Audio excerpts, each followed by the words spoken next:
이 시간 주부를 참고하실 때 여러분 앞에 귀의 소식 먼저 전하도록 하겠습니다. 이번 주는 사순절 네 번째 주의 강의입니다. 예수님의 죽으심, 우리를 위해 죽으심을 묵상하면서 우리가 특별히 성경 통독을 함께 했으면 좋겠는데요. 이 한 주간 동안 여러분 한 분 한 분이 하나님의 은혜 더욱더 깊이 경험할 수 있는 그런 복된 시간이 되실 줄로 믿습니다. 아울러 이번 돌아오는 내일 주일 예배뿐만 아니라 돌아오는 주간의 이야기를 잠깐 안내드리겠습니다. 오늘 주일 오전 예배 온라인으로 드립니다. 가정에서 주일 예배 형식 또는 가정 예배 형식으로 드릴 수 있습니다. 교회 학교는 각 부서별로 예배 영상을 제공하고 있습니다. 꼭 아이들이 함께 보고 그 나이에 맞는 은혜를 누릴 수 있도록 여러분들이 적극적으로 도와주시기를 부탁드립니다. 온라인 예배를 드리고 예배를 드린 사진을 교구 목사님에게 또 부서 교역자에게 보내주십시오. 홈페이지에 올릴 뿐만 아니라 저희가 정말 하나님께 기도하신 분들 또 그렇게 예배 드리신 분들을 기도하는 마음으로 추첨해서 또 선물도 드리도록 하겠습니다. 새벽 기도회와 수요 기도는 동일하게 다음 주까지 우리가 홈페이지를 통해서 매일 말씀을 여러분에게 전해드리도록 하겠습니다. 짧은 시간 말씀이니까 꼭 들으시면서 여러분의 삶에 큰 유익이 있었으면 좋겠습니다. 마지막 광고가 되겠는데요. 세영 기도회 행전입니다. 모든 성도가 그 하루 동안 30일 동안 30분씩 기도하는 운동입니다. 원래 돌아오는 주일 내일부터 하려고 했었는데 이번 주에도 여러분들이 모이지 못하기 때문에 한 주 늦춰서 3월 30일부터 시작하게 되었는데요. 여러분들이 이것을 잊어버리지 않도록 교회에서 준비한 게 있습니다. 어떻게 볼지 모르겠는데 색깔이 참 예쁩니다. 사이즈가 3가지가 있는데 여성분들 또 남성분들 저희가 교구에서 잘 체크해서 여러분에게 보내드리도록 하겠습니다. 뿐만 아니라 세영 기도행전이라고 해서 안에 펼쳐보게 되면 여러분 개인의 기도 제목과 여러분의 기도가 필요한 중보적인 기도가 필요한 사람이 기도 제목을 넣는 순서가 있고 또 월요일부터 토요일까지 매일 어떤 식으로 기도해야 될지에 대해서 기도 제목, 이 공동의 기도 제목을 드렸습니다. 그리고 뒷면을 보시게 되면 어떻게 기도해야 될지 기도하는 방법을 넣었을 뿐만 아니라 매일매일 본인이 스스로 체크할 수 있도록 이렇게 밑에 체크리스트까지 준비했습니다. 잘 보시면서 하루에 30분, 한 번에 꼭 30분이 안 해도 좋습니다. 5분씩 6번 해도 되고 10분씩 3번 해도 되고 가장 좋은 것은 30분 한 번에 하는 거. 그래서 여러분들이 하루에 30분 이상 기도했으면 체크해 보는 겁니다. 이렇게 가능한 날짜에 맞춰서 해보시고 혹여라도 중간에 하루 빠지신 분은 하루 넘어서까지 해서 꼭 30번을 여러분의 기도를 채우시고 그래서 기도가 여러분의 삶에 자연스러운 그런 영적인 습관이 될 수 있었으면 좋겠습니다. 이 두 가지를 구역장을 통해 가능한 분들은 구역장님을 통해 여러분에게 저희 전달해 드리도록 하고 또 상황적으로 힘드신 분들은 저희가 서류에 봉투에 넣어서 여러분들에게 우편을 통해서 보내드리도록 하겠습니다. 꼭 이것을 한 달 동안 가지고 다니면서 여러분의 영적 생활의 유익을 누렸으면 좋겠습니다. 우리 함께 기도하겠습니다. 거룩하신 아버지 하나님, 하나님의 말씀을 듣습니다. 이 시간 우리의 마음의 문을 열어주시고 이 말씀이 우리의 신비에 새겨지는 복된 시간, 그래서 하나님의 은혜를 마음에 담고 돌아갈 수 있는 은혜의 시간 되게 하여 주옵소서. 예수님의 이름으로 기도하옵나이다. 아멘. 우리 한번 옆에 있는 분 또 가족들에게 이렇게 인사하겠습니다. 제가 당신의 기도자가 되겠습니다. 이렇게 한번 인사하겠습니다. 저도 여러분의 기도자가 되겠습니다. 제가 좋아하는 신부님이 한 분 있는데 앤소니 드멜로라는 분입니다. 그런 인도 태생의 신부님인데 짧은 글들을 모아서 책을 쓰는 일들이 참 많습니다.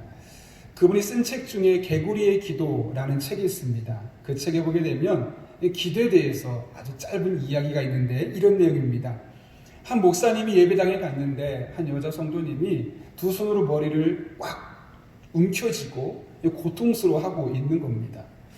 그 모습을 보면서 심각한 문제가 있구나 라고 생각해서 그분을 계속 주목해 보고 있는데 그분이 1시간이 지나도 2시간이 지나도 여전히 같은 자세로 같은 자리에 앉아 있는 겁니다. 큰 절망감에 빠진 사람이구나 라는 생각이 들어서 조심스럽게 그 여자 성도님에게 찾아갔습니다. 그리고 묻습니다. 저기 혹시 제가 도와드릴까요? 그 소리에 깜짝 놀란 성도님이 목사님을 쳐다보며 말합니다. 아니요, 감사합니다, 목사님. 사실 저는 이미 필요한 도움을 받고 있었습니다. 목사님이 제 기도를 중단시키기 전까지는요. 여러분, 이게 무슨 말일까요? 기도의 응답은 때로는 눈으로 볼 수 없고 귀로 들을 수 없을 수도 있겠지만 결국에는 어떤 형태로든 기도하는 자의 삶에 임한다는 것을 우리에게 말씀하고 있는 것 아닐까요? 제가 지난주에 인용했던 1시간 기도라는 책에 보게 되면 목포 사랑의 교회 그 담임 목사님의 이야기가 기록되어 있습니다. 그 목사님의 어머니는 정말 기도를 많이 하는 분이었다 그러죠. 너무 어려운 형편에서 전도를 받고 이제 신앙생활을 하게 된 어머니는 그날부터 기도하는 삶을 시작하게 되었다는 겁니다. 눈이 오나 비가 오나 새벽기도, 철야기도, 심지어 산기도까지 빠지지 않을 정도로 기도가 그 어머니의 삶의 중심이 되었던 겁니다. 그런데 아무리 기도해도 해결되지 않는 문제들이 있었습니다. 여전히 가난했고 여전히 가족 간에 보이지 않는 갈등들이 표면화되기 시작했습니다. 그래도 어머니는 한결같이 기도 자리에 나아갔는데 그러던 어머니가 어느 날부터 새벽 기도에도 철야 기도에도 나가지 않는 겁니다. 그래서 목사님이 묻습니다. 어머니, 왜 교회 가지 않습니까? 라고 물었더니 어머니가 나 이제 교회 가서 기도하지 않을 거야 하더니 힘없이 방에 들어가서 통곡하며 기도하는 겁니다. 이렇게 기도했다고 합니다. 하나님, 저 더 이상 교회 가서 기도 안 할랍니다. 아무개 집사가 당신이 기도하는 거 아무 소용없어 라고 말합니다. 그런데 제가 봐도 그렇습니다. 하나님, 저를 보면 누가 기도하고 싶겠습니까? 제가 기도될 사람들이 기도도 못하게 교회 문을 막고 있는 것 같습니다. 이제 안 부끄러워서 기도 못하겠습니다. 새벽에도 기도하고 철야도 기도하고 산기도도 가는데 왜 여전히 가난하고 왜 여전히 가정에 문제가 있느냐? 뒤에서 쑥덕거리는 사람들의 이야기를 들었던 것이죠. 그런데 그 어머니가 일주일 만에 다시 교회를 나가셨습니다. 그러더니 남은 한평생을 열심히 기도하다가 돌아가셨습니다. 물론 그 어머니가 돌아가실 때까지 여전히 기도가 응답되지 않은 수많은 문제들이 쌓여 있었습니다. 그런데 그 목사님이 고백합니다. 어머니의 기도가 어머니 생존 당시에는 응답이 없어 보였지만 지금 자신의 삶과 자신의 목회 가운데 하나씩 하나씩 이루어져 가고 있는 것을 자신이 보고 있다는 것이죠. 어머니는 기도의 씨를 뿌렸고 그 뿌려진 씨의 기도의 열매는 목사님에게 맺혀지게 되었던 겁니다. 기도 응답에 대해서 아주 잘 설명하는 이야기라고 생각합니다. 여러분, 실제로 기도하다 보면 어떤 기도는 기도한 즉시 빠른 시간에 응답됩니다. 그러나 어떤 기도는 더 오랜 시간이 지난 후에 응답되는 것을 보게 되죠. 우리가 이 사실을 놓치게 되면 우리가 하는 기도 소용없다라고 말하게 됩니다. 실제로 본인이 원하는 빠른 시간 안에 응답되지 못한 사람일수록 기도 응답에 대해서 부정적이고 결국에는 기도의 삶에서 점점 멀어지게 되는 것을 보게 됩니다. 그러나 성경의 선언은 너무나 명백합니다. 우리가 하나님께 구하는 것, 어떤 형태로든 응답받는다는 것, 그것이 바로 성경의 선언이죠. 우리는 본문을 통해서 이 같은 사실을 확인할 수 있습니다. 오늘 본문은 예수님의 기도에 대해서 매우 인상적인 기록을 남기고 있죠. 오늘 본문은 먼저 예수님께서 기도하신 시점, 어느 때 기도했는지에 대해서 말씀하고 있습니다. 여러분, 그때가 언제입니까? 7절을 보면 이렇게 되어 있습니다. 그는 육체에 계실 때 자기를 죽음에서 능히 구원하실 이에게 심한 통곡과 눈물로 간구와 소원을 올렸고, 지금 히브리서 저자는 예수님께서 육체에 계실 때 기도하셨다는 사실을 강조하고 있습니다. 이를 다른 말로 하면 뭘까요? 우리와 똑같은 인간이셨을 때 라는 말로 바꿀 수 있을 겁니다. 여러분 무슨 말일까요? 예수님이 기도하시고 그 기도에 응답받은 것은 예수님께서 우리와 질적으로 다른 특별한 존재였기 때문에 응답받은 것이 아니라는 겁니다. 우리 예수님이 이 땅을 사시는 동안 우리와 똑같은 인간이었습니다. 우리처럼 피곤했고 힘든 일을 겪으면 우리처럼 마음의 동요도 일어났습니다. 그래서 여러분 뒤에 이어지는 말씀 보게 되면 예수님께서 기도하던 당시에 그분의 상태를 심한 통곡과 눈물로 기도했다고 오늘 본문은 표현하고 있지 않습니까? 우리와 똑같은 인간, 우리와 똑같은 연약함과 나약함을 가진 분이었음을 말씀하고 있는 것이죠. 그런데 우리는 어떻습니까? 기도 응답을 받은 사람, 그리고 그 응답을 가지고 간증하는 사람을 보면 저 사람은 특별한 사람이야 라고 생각합니다. 나와 본질적으로 달라 라고 생각하죠. 그래서 그 사람은 가능한데 나는 안 돼, 혹은 나는 안 될 수도 있어 라는 것이 우리네 모습입니다. 그러면서 점점점 기도에서 멀어지게 되죠. 그러나 여러분, 그렇지 않습니다. 그들도 우리와 똑같은 인간입니다.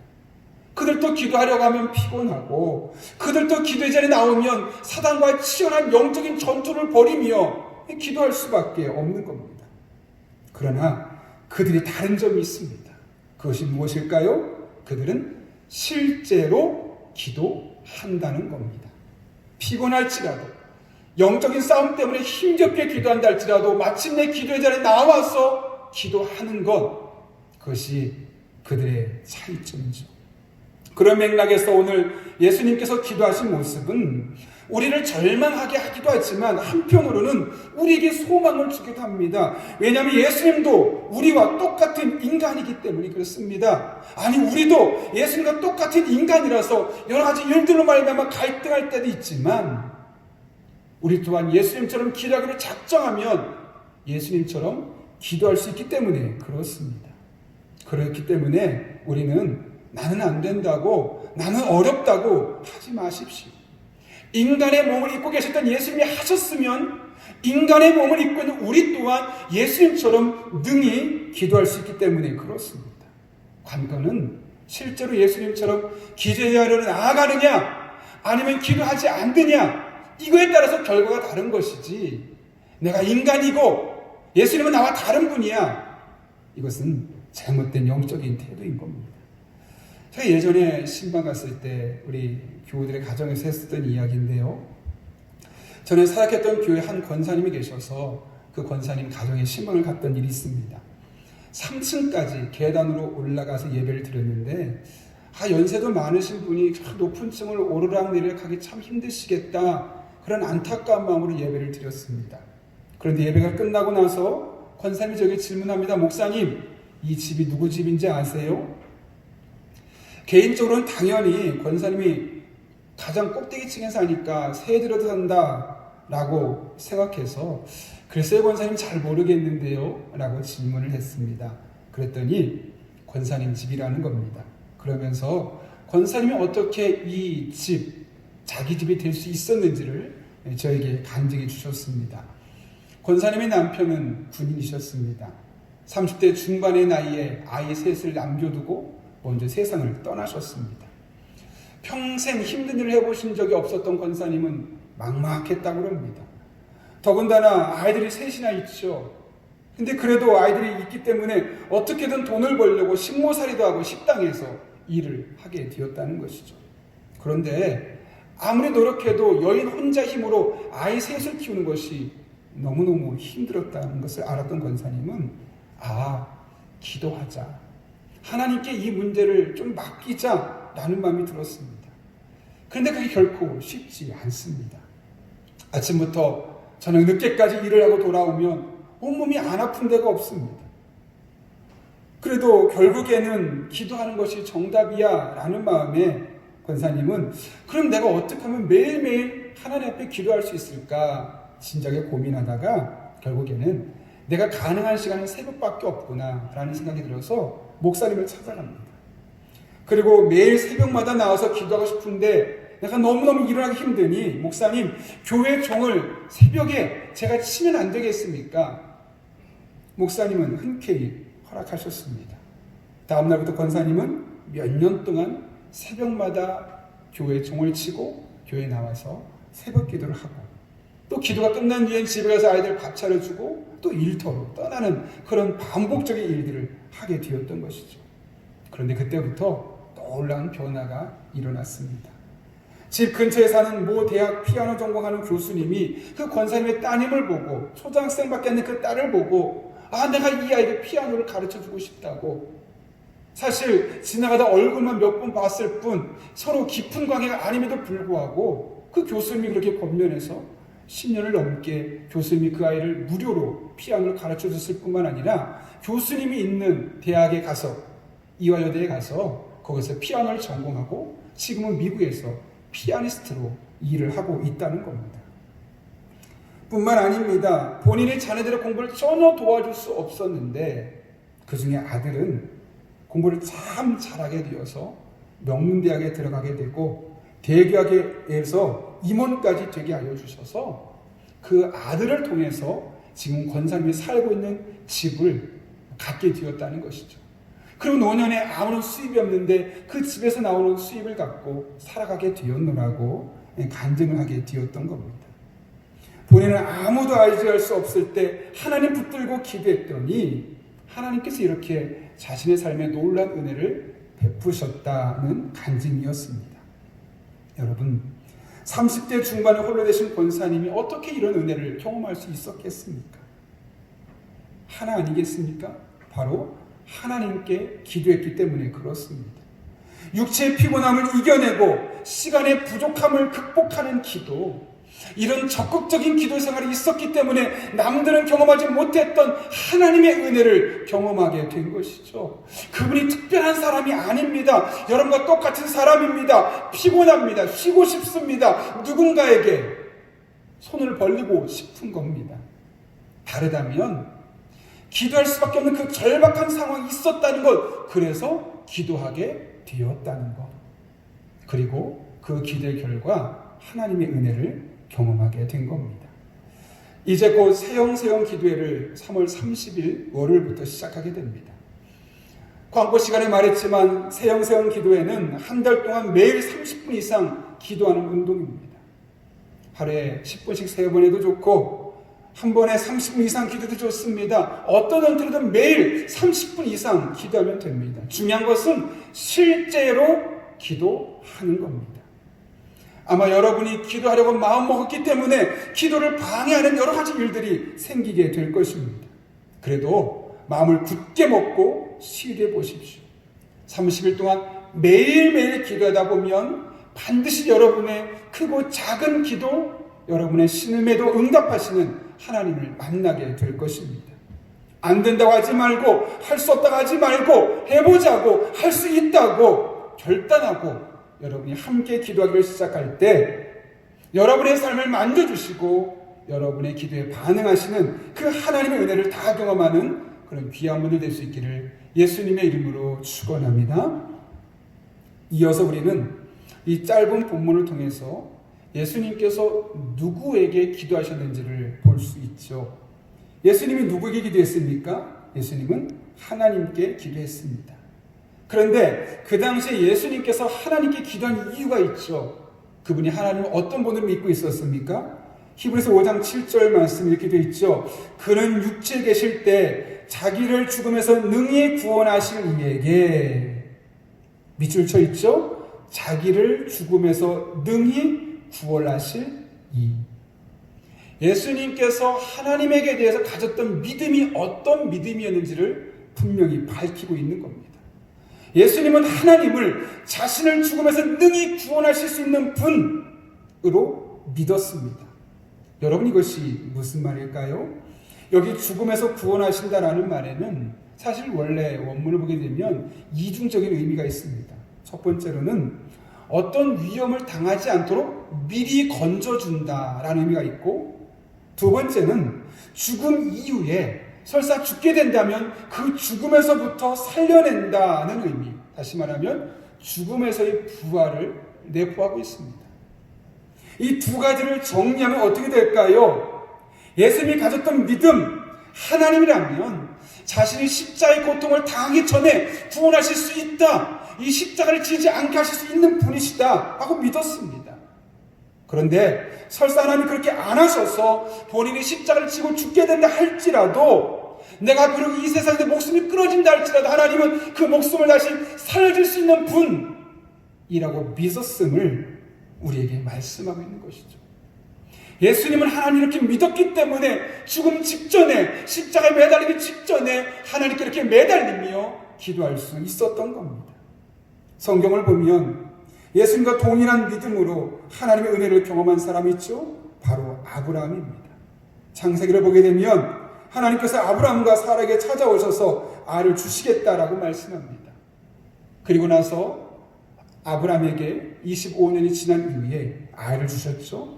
그때 주신 말씀이 로마서 4장 17절과 18절인데 이렇게 기록되어 있습니다. 기록된 바 내가 너를 많은 민족의 조상으로 세웠다 하신 것 같으니 그가 믿은 바 하나님은 죽은 자를 살리시며 없는 것을 있는 것으로 부르시는 이시니라. 아브라함이 바랄 수 없는 중에 바라고 믿었으니. 하나님은 어떤 분으로 믿었다고요? 죽은 자를 살리시며 없는 것을 있는 것으로 부르시는 분으로. 죽은 사람을 살리실 뿐만 아니라 없으면 불러내어서 있도록 만드신 하나님으로 믿었을 때 하나님께서 아브라함에게 이삭이라는 아들을 선물로 주셨다는 겁니다. 오늘 예수님이 가졌던 믿음과 너무나 똑같지 않습니까? 예수님이 하나님에 대해서 가졌던 믿음의 수준이 얼마나 놀라운지를 볼 수 있습니다. 여러분, 그렇다면 여러분은 어떻습니까? 여러분은 기도할 때마다 하나님을 어떤 분으로 믿으며 기도하고 있습니까? 여러분의 삶 가운데 하나님께 여러분의 고통의 문제를 가져가면 하나님께서 그 문제를 모든 것을 해결할 수 있다는 믿음으로 기도하고 있습니까? 하나님, 우리가 하나님께로 가져가는 모든 문제를 다 해결할 수 있습니다. 하나님이 해결하지 못할 일은 세상 어디에도 없습니다.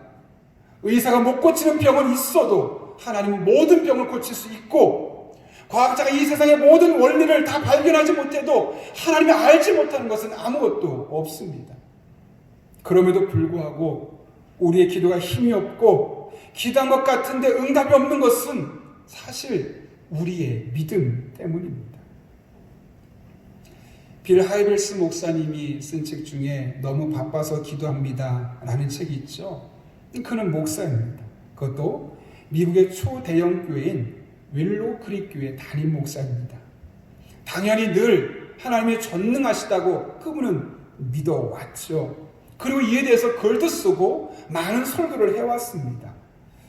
그런데 정작 돌아보니까 어느 날 내 안에는 정말 내가 그 하나님을 온전히 믿고 있지 못하구나라는 사실을 새삼스럽게 깨닫게 되었습니다. 그러다 보니 자기도 모르게 기도에서 점점점 멀어지고 있는 모습을 발견하게 된 겁니다. 매년 연구 휴가를 교회에서 주게 되었는데 바다가 보이는 개인 연구실에서 매일 여러 시간 독서도 하고 기도도 하고 있는데 어느 날 아침 내 기도에 문제가 있구나 라는 사실을 깨달았습니다. 자기 삶에, 자기 주변에 여러 가지 목회적으로, 개인적으로 어수선한 사건들이 많이 있는데 사람들에게 하나님은 살아계시다고, 전능하시다고 말은 했는데 정작 자신은 그 하나님을 온전히 신뢰하지 못하고 있다는 사실을 깨달았던 겁니다. 내가 목사인데 이러면 안 되지. 그런 마음이 들어서 그날부터 성경책을 펴놓고 하나님이 마음만 먹으면 할 수 있는 일들, 하나님은 전능하신 분이라는 사실을 성경 곳곳에서 찾기 시작합니다. 이 구절 저 구절 찾으면서 크게 세 가지 틀에서 찾았는데, 첫 번째로는 먼저 자연을 정복하신 하나님의 능력을 보여주는 구절들을 찾습니다. 출애굽기 14장과 여호수아 3장을 보게 되면 하나님은 홍해를 마른 땅에 되게 하시고 요단강을 마른 땅에 되게 하셔서 이스라엘 백성들을 건너게 하시는 그런 자연을 정복하는 하나님으로 나타나는 것을 보게 되었습니다. 출애굽기 16장을 보게 되면 하늘에서 만나와 메추라기를 그들에게 보여주시게 됐고, 마가복음 4장을 보게 되면 폭풍으로 제자들의 목숨이 위태로워질 때 그 폭풍우를 잠재워 주셨습니다. 이외에도 수많은 일들이 하나님의 능력으로 인해서 이 땅에 나타나고 있는, 자연을 정복하시는 하나님의 은혜들이 성경 곳곳에 기록되어 있는 겁니다. 일일이 다 찾아봅니다. 그 말씀 매일매일 묵상합니다. 두 번째로는 불가능한 상황을 변화시키는 하나님의 능력을 살펴보았습니다. 그래서 가장 대표적으로 살펴봤던 것이 사도행전 12장의 사건입니다. 베드로가 유대인 지도자들에게 체포됩니다. 그리고 하룻밤만 지나게 되면 이제 죽을 위기에 처하게 되었죠. 그때 베드로를 감옥 깊은 곳에 가두고 군인 16명을 통해서 그를 지키도록 했습니다. 그때 여러분 교우들이 무엇을 했다고 말합니까? 모여서 밤새도록 교회에서 기도하고 있었다라고 사도행전은 우리에게 증언하고 있습니다. 여러분 그 결과가 어떤 일이 일어납니까? 천사가 베드로에게 나타납니다. 감옥에서 건져냅니다. 전혀 불가능한 일. 발목에 있었던 착고가 풀어지고 감옥의 철문들이 저절로 열리는 그런 놀라운 일, 불가능한 일이 일어났음을 사도행전 12장을 통해서 깨닫게 되는 겁니다. 세 번째로는 사람들의 마음을 변화시키는 하나님의 능력이 나타나는 구절들을 찾아보는 겁니다. 출애굽기 3장을 보게 되면 너무너무 내성적이고 소극적인 그 모세를 이스라엘의 지도자로 바꾸시는 하나님의 모습이 나타나고, 출애굽기 11장을 보게 되면 완악한 바로의 마음을 누그러뜨리는 하나님의 모습이 나타나고, 열왕기상 19장을 보게 되면 낙심한 엘리야가 포기하지 않도록 그의 마음과 믿음을 지켜주신 하나님이 나타나는 겁니다. 이렇게 성경 곳곳을 찾아가며 하나님의 능력을 찾아내기 시작했습니다. 이유는 단 하나입니다. 하나님이 전능하시다는 것, 하나님은 죽은 자도 살릴 수 있다는 사실, 그 사실을 단순히 머리로 알고 교리로 아는 것이 아니라 자신의 삶으로 경험하고 싶었기 때문에 그렇습니다. 그래서 적극적으로 성경 구절을 찾고 그 말씀들을 읽고 그 말씀들을 묵상하기 시작했습니다. 그랬더니 놀랍게도 그 하나님이 다시 믿어지는 겁니다.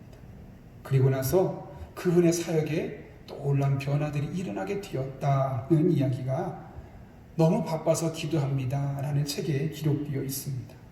여러분, 우리는 하나님이 얼마나 큰 능력이 있으신지 잘 알고 있습니다. 그런데 여러분 그렇게 실제로 그렇게 믿고 계십니까? 그렇게 알고 있고 교리적으로는 배웠지만 나도 모르게 내 마음속에는 그렇게 믿지 못하고 있는 우리의 모습이 솔직한 모습 아닙니까? 그럴 때 한 가지 사실을 기억하십시오. 과거에도 자연을 다스리셨고 사람들을 변화시켰으며 상황을 변화시킬 수 있었던 하나님은 현재 저와 여러분의 삶에서도 동일한 일을 하실 수 있으십니다. 성경은 하나님은 이 모든 것을 할 수 있는 분이라는 사실을 계속해서 강조하고 있는 것이죠. 이 진리를 마음에 새기십시오. 그리고 예수님처럼 한번 기도해 보십시오. 하나님은 어떤 분으로요? 자기를 죽음에서 능히 구원할 수 있는 분으로 믿고 하나님 앞에 나아가서 여러분의 삶의 크고 작은 문제들을 기도 제목으로 내려놓아 보십시오. 반드시 그 예수님께서 경험했던 은혜를 여러분 한 분 한 분의 삶에서 동일하게 경험하게 될 것입니다. 바라기는 저도 여러분도 하나님을 머리로만 아는 것이 아니라 죽은 자까지 능히 살릴 수 있는 그 하나님을 여러분의 삶에서 경험하는 그런 복된 한 주간 될 수 있기를 예수님의 이름으로 축원합니다. 우리 함께 기도하겠습니다. 이 시간 기도할 때 오늘 말씀을 기억하며 우리가 주님 앞에 기도하면 좋겠습니다. 여러분, 하나님은 반드시 우리의 기도에 응답해 주십니다. 빠른 응답이 있을 수 있고 느린 응답이 있을 수 있고 내가 원하는 응답이 있을 수 있고 내가 원하는 그와 다른 응답이 있을 수 있지만 하나님은 반드시 우리 삶 가운데 응답하여 주십니다. 이를 위해 우리가 해야 할 일은 오늘 말씀처럼 우리가 안 된다고 할 수 없다고 하는 삶이 아니라 오히려 하나님의 말씀을 붙들고 내가 인간적인 연약함이 있지만 적극적으로 기도 자리에 나아가는 겁니다.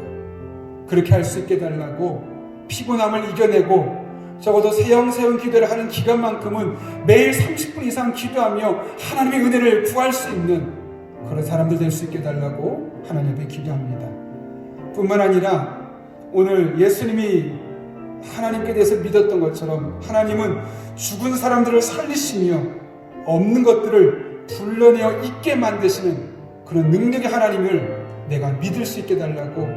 믿어지지 않으면 그 하나님 내가 대한 성경 구절을 찾아가면서 그 믿음이 생겨져서 그 하나님 붙들고 믿음으로 기도할 때 우리 삶에 놀라운 은혜, 기도 응답을 경험할 수 있게 달라고 우리 이 시간 하나님 앞에 간절한 마음으로 기도하면 좋겠습니다.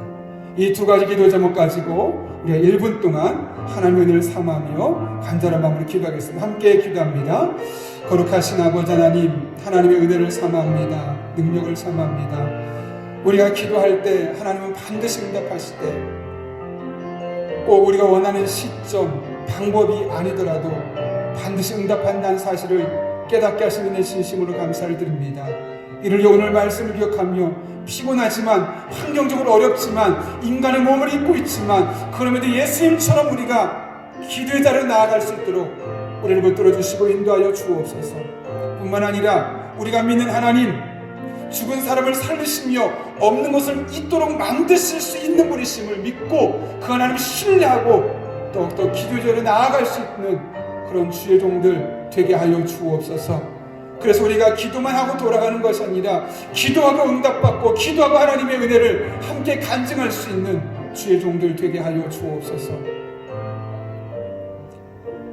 거룩하신 아버지 하나님, 오늘 하나님의 말씀을 통하여 하나님께서 반드시 하나님의 방법으로 우리 삶 가운데 응답하신 분임을 깨닫게 하시고, 그러나 이를 위해서 우리가 육체의 연약함을 입고 있지만 기도의 자리로 나아가는 것이 얼마나 귀한 것인지를, 또 하나님을 죽은 사람을 살리시며 없는 것을 있는 것으로 부르시는 분이심을 믿는 믿음이 얼마나 귀한 것인지 깨닫게 하시는 애 진심으로 감사를 드립니다.